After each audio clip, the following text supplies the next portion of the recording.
তারপরে ফেসবুকে বলবি আমার দিদিভাই তো এসে কিছু রান্না বান্না করি না, কিছু খাওয়াই না, ঘরে এসে এসে নিজের ঝাল করছিস, আমি কি খাবো?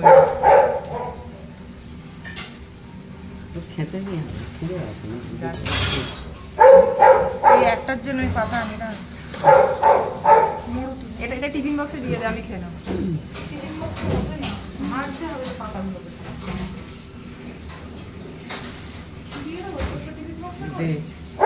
একটা পাতার জন্য দিয়ে দেবো, ছোট টিফিন বক্সে ভাবি কিংবা বাটি।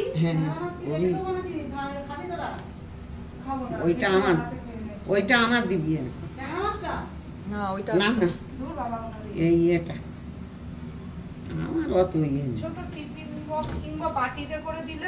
হ্যাঁ, তোরা এইসব খাবি এখন, ওইটা আমার দিয়ে। হ্যাঁ হ্যাঁ, বাটি দে না, ওই কড়াই মাঝখানে বসিয়ে দে, আর এইগুলো চার ধারে ইয়ে করবি। ও তেলে ভাজবি, আচ্ছা। পাতা আর হচ্ছে না, একটা ছুটে গিয়ে নিয়েছে মা, জানে না তো আমি যাচ্ছি। বুড়ি কি বলবে, বাবার দরকার নেই তো, খেয়ে কাজ নেই, সেসব খাওয়াতে মাথায় উঠে যাবে। ওই বাটি হ্যাঁ, বাবাই একমাত্র আনে না মা এগুলো। আর সরষে দিস না, আর সরষে দিচ্ছিস কেন? তো সরষে ছাড়া জিনিসটা খাবে কি দিয়ে? শুধু কি সরষে আছে, এতে টক দই আছে, পোস্ত আছে,